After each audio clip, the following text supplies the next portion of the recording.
Vous mettez du poison dans mon verre, c'est la face négative. Et dans les deux faces que vous relevez dans ce livre, pour quelle raison?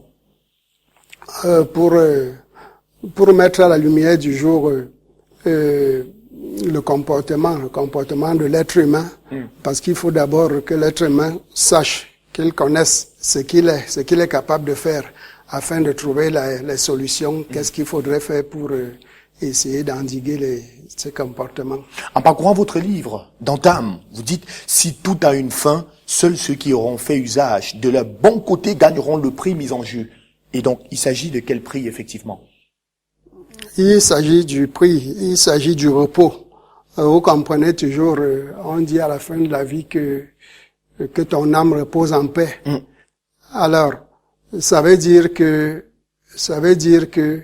l'âme peut ne pas avoir du repos à la fin de la vie.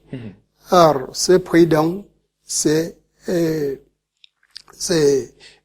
part de la conscience. C'est-à-dire quoi? Quand on a passé le temps à faire ce qui n'est pas bien, cela est enregistré dans votre conscience.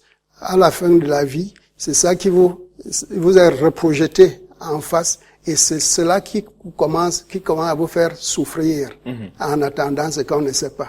Alors, entrons donc de plein pied dans votre ouvrage. 12 personnages conduisent l'histoire de ce livre, parmi lesquels Loïc, Machina, les deux acteurs clés en même temps, parents de Chantal, une jeune fille née dans un contexte particulier. Son père Loïc est originaire des Caraïbes en Amérique et sa maman Machina est africaine. Seulement 15 ans après son arrivée au monde, cette jeune fille semble être le fruit de la tolérance parentale. À la page 13, où il y a une conversation entre les deux, à savoir le mari et sa femme, moi je jouerai Machina, la femme, et vous jouerez le rôle de Loïc, le mari. Prenez votre livre, on y va. À la page 13, Loïc, mon cher époux, malgré tout le temps que tu as passé ici en Afrique, tu ne prends pas encore la couleur locale. Tu disais pourtant que les cultures peuvent se mélanger. Ici, les sages pensent que la mode a toujours un revers. Cette télé que tu laisses à la portée de ta fille, Chantal, à temps et contre-temps, pourrait lui laisser des séquelles négatives indélébiles.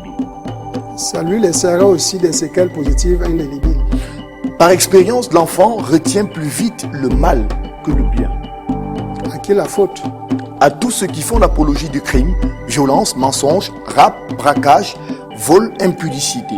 Quand l'enfant devient grand, il a tendance à restituer fidèlement ce qu'il a emmagasiné pendant sa jeunesse. D'ailleurs, observe toi-même les tendances de Chantal. Elle n'a que 15 ans, mais elle exige déjà un habillement extravagant. Sa maîtresse venait de nous révéler que Chantal a bradé son livre de lecture à une de ses camarades pour s'acheter du yaourt et des biscuits. Penses-tu que c'est un étranger qui soit venu subtiliser 15 000 sur les 50 000 que tu avais enfouis dans ton tiroir? Non, c'est ta fille Chantal. Il m'a même été rapporté qu'elle fréquente déjà la salle de jeu du coin où seuls des jeunes garçons drogués, prêts à tuer, jouent. Sais-tu qu'elle est partie sans crier gare depuis hier avec un garçon qu'elle dit être son mari? On dit qu'elle habite avec ce gars derrière le quartier hôtel de ville. Elle est apparemment prête à tout pour clamer sa liberté, son émancipation. Je ne saurais utiliser la force. Alors, arrêtons-nous là, juste là.